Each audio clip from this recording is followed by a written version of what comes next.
Hello there, folks. This is Uncle Troy, and this is another C-word update.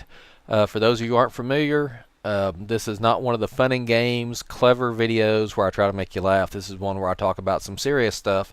So if you're looking for fun and games, you need to click away and find another video. This is my third video in this series, I think, and today I'm drinking ice water. And I'll get into why that's important here in a second. All right, to recap, a couple months back, I was diagnosed with colon cancer. Some tests, CT, MRI, X-rays, PET scan, showed that it was stage 4. In addition to the 3-centimeter mass in my rectum and a polyp in my ascending colon, I also had some spots on my liver and spots on both lungs and a whole slew of irregular or abnormal or something lymph nodes. Basically, every spot they found is like a centimeter or less. I think one of them maybe a little bit bigger. So that's about the size of the pad of your little finger there. So it's not like I've got huge masses growing all over my body, but I do have a lot of them. So they decided the best bet would be chemo. I'm on 2 different chemotherapy medications in the first run. I think one's called something like leucovorin, and then I'll do the proper spelling up there. And the other one is called 5FU, which doesn't sound like a chemotherapy drug. It sounds like somebody you text to somebody when you're angry. 5FU, send. So those, I went through a course of those last week. Spent 4 hours hooked up to a pump getting one of them, and then 46 hours, I think it was, hooked up to a different one. And I because I have bad veins in my arms, they did not want to just hook that into an IV and send me home because chemotherapy can burn out the veins. So instead they wanted to put it into a port. I'm going to back up a little here. This little pump knot here, which I hope you can see, is a power port, a purple power port. And this bandage here covers the incision they made to place it, install it's what I keep saying because I'm a cyborg now. It's subclavicle placement because my collarbone's up here, and it's subclavicle, meaning it's supposed to go below the clavicle, and it was supposed to go into the subclavian vein, which is a vein there underneath the clavicle. But when they went looking for that vein, they found an artery instead, a rogue artery, I think somebody said. And I have since talked to some people and found out that the subclavian vein not being exactly where it's supposed to is not uncommon in people. It is uncommon that they hit an artery instead of the vein. So instead they came up here. This little spot right here is stitches from where they went into my jugular. Instead of it running however it's supposed to and into the subclavian vein directly behind it, it ended up coming up here into the jugular vein. Now at the end of the tube, the tube was like yay long, the end of the tube ended up at exactly the same place it was supposed to. It just went a different route. And so I went to the doctor today to have this checked out because it's been 2 weeks since the surgery, and they told me I might be able to go back to work after 2 weeks. I was supposed to come in today and be checked on. Actually, I was supposed to come in yesterday. They called me and asked me to move it to today. So I went in today, and I had what they call steri strips, these little pieces of look like packing tape or something that they had over all this, and they told me do not pick at the tape, do not remove the tape, let the tape fall off or stay on as it is, do not mess with the tape, do not wait for the tape to fall off. They made it very clear, wait for the tape to fall off. When I went to the doctor's office, the first thing she did was started ripping tape off. And I thought, okay, I'm not going to say anything. She took some alcohol prep pads, she cleaned me up, and she poked and prodded at the incision. It's actually about 2 inches long, maybe a little less. Basically, it's what's covered by the white part of this bandage from one side to the other, maybe a little at an angle. But so weird because I'm watching myself on the monitor while I'm talking to you. Hi guys, and I keep, because this is not a mirror. I keep moving the wrong direction, so I hope you don't mind that. But basically, one of the reasons I'm rubbing this is because I've been trying so hard not to scratch at the steri strips. There were just a big mess of them all over it that it feels good to be able to reach up here and touch something and not worry about hurting it. Nice fresh bandage over it. So she said it's healing up very well, remarkably well. No sign of scarring, no sign of infections. Well, it might scar a little, but the edges of the wounds are coming together, and they've stayed together, and they're healing together. No sign of infections, no redness, no streaks, no hot, angry skin. Perfectly healing, surprisingly well for somebody with diabetes. I must be doing an excellent job controlling my diabetes. Never had a doctor tell me that before. And she only kind of hinted at it that, if you keep your sugar under control, you heal faster, is basically how she put it. So she's kind of hinting that I've done a good job controlling my diabetes, which, again, is the best any doctor's ever done. And so I'm like, okay, good. So I'm healing up well, so it's good. And it's been 2 weeks since the procedure. And she's like, yeah. And they said I might be able to go back to work, as little as 2 weeks after the procedure. And she says, well, what do you do again? And I gave her a little rundown of what I'd done. And she says, how's your insurance? And I'm like, what do you mean? It says, well, does it pay for you being out of work? And I said, well, actually, I've got plenty of vacation time, whatever. And she says, well, I really wouldn't want you lifting anything heavy or doing some of the other things required by my job just yet. And I said, okay, so I can tell them I can come back after, say, another couple of days. And she said, well, tell you what, let's give me 2 weeks. Give me 2 weeks, then you can go back to work. And I said, okay, can you put that in writing for me? Because I need something to show them at work that I'm cleared with. She says, yeah, I'll write it all out for you. So she wrote it all out, and I had it here handy. But what she wrote out was, give me 2 weeks, come back, reassess me, and then I'll tell you if you're able to go to work or not. So basically, everything's on hold for 2 weeks. Then they will look at my thing again and then see if I'm ready to return to work or not. I feel ready to return to work right now. I'm not going to say I'm 100%. It's been psychologically and physically draining on me. And the first course of chemo did make me sick there for a couple of days afterwards. I mean, part of it was nerves, I know, because I get nervous. And part of it was, of course, the chemo. But I feel not 100%. I've certainly worked a lot worse and feeling a lot worse than this.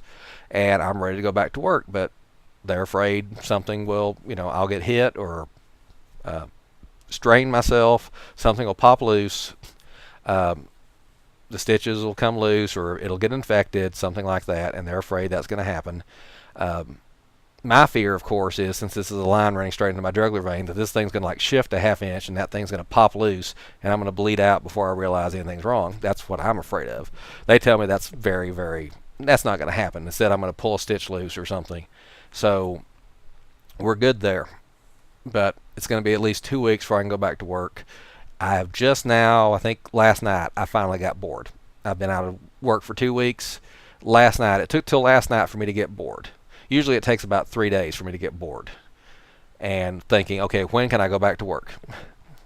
So it's been 2 weeks. I just last night got bored, which means I've got 2 weeks of being bored. I'm going to have to find something to do.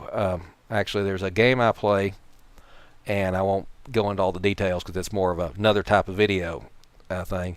But it's got a programming language built in where you can supposed to be to write little helper utilities so that the game can help you play itself if you know how to program and how to write the utilities. I currently have the game. I've been programming a little artificial intelligent helper. Currently, the game plays better without me than with me. That's how bad I am at this game and how good I am at programming. It can beat the included computer opponents faster than I can. So that's how bored I got. Is last night I went and created an intelligent organism in my computer. That's how bored I got. All right, about the chemo. We started out with, I think, Levaquin and the 5-FU last week. It's been now a week since I've stopped it. 7 days, I think 8 days. My hair is not fallen out. In fact, the doctor says it looks thicker than when she saw me a couple of weeks ago. No sores in the mouth, no digestive irregularities, we'll call it that. The nausea, like I said, I think that was more nerves than actual chemo. So I'm looking forward. Next week is the next run, and the doctor did say this was healed up enough that I could start the third chemotherapy component called Avastin. And Avastin works by causing the small blood vessels to shrink and preventing the growth of new blood vessels. Apparently cancers release a chemical that encourages the body to create new blood vessels, and by preventing the body from, by discouraging the body from creating new blood vessels, you starve the cancer. The reason the cancers can grow so much faster than the surrounding tissue is they're sucking up more nutrients. That's also why chemotherapy works on cancer. And the faster growing the cancer, the better the chemotherapy works, is because cancers, like weeds growing in your garden, they grow faster. They suck up more nutrients. They bleed away from other things in the area. And the reason why weed killer works so good against weeds, not just that it's specifically formulated to impact that type of plant and not, the good types of plants, is that the weeds generally suck up more nutrients and try to process things faster. So they're more vulnerable to that type of poison. Likewise, the cancer, which grows faster than the other cells, tries to suck up more nutrients. It'll suck up more of the chemotherapy drugs, process it faster, be more affected, which is why it's actually a bad thing that my cancer is a slow-growing adenocarcinoma, because the faster cancer grows, the more susceptible it is to chemotherapy. And I had to explain that to a friend the other day, because he couldn't understand why it was, not great that the cancer was growing slower. But starting the third type of chemotherapy next week, so we'll see how that works. I don't know if that's one of those you have to sit in the office and have it put in over a couple of hours, or if it's going to be one of those they'll put in the pump and send home with me for a couple of days. As I said before, they really let me down.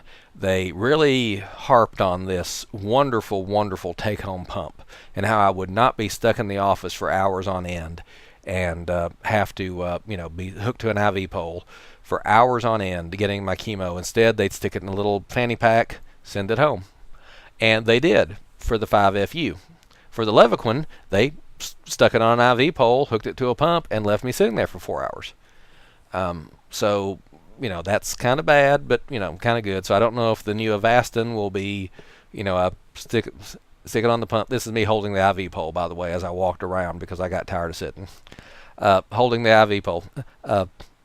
So I don't know if the Avastin will be in the IV or, send it with me in a take-home pump. Blah, blah, blah, blah. Other thing I was going to mention, what was I going to mention?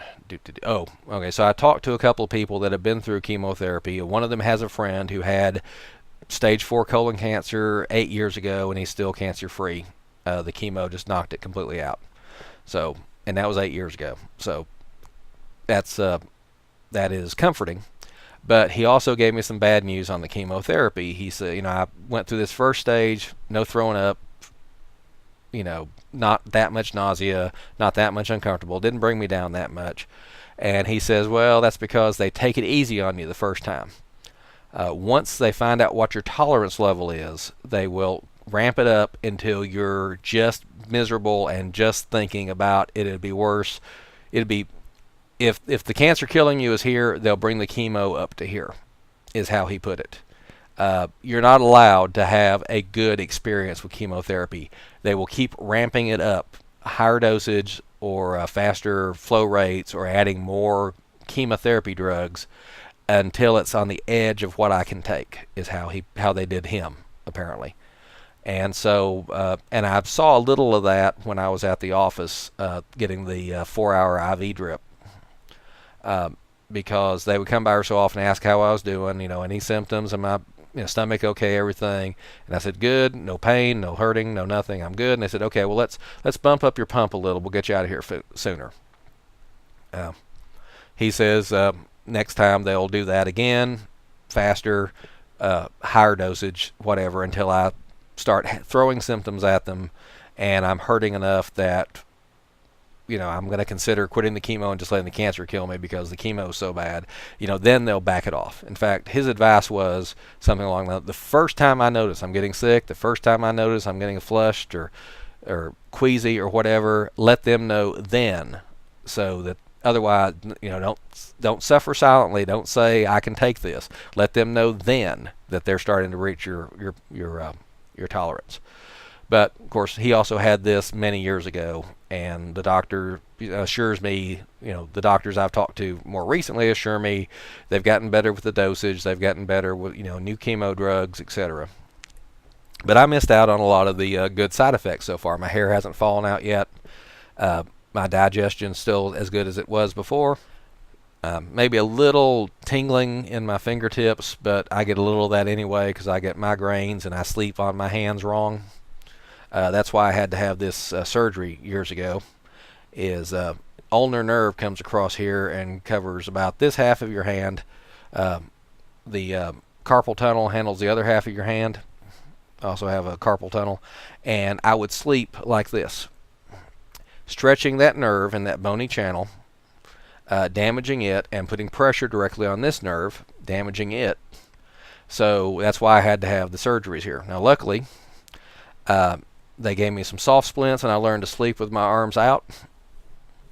Or as my girlfriend says, like no one in history has ever slept before.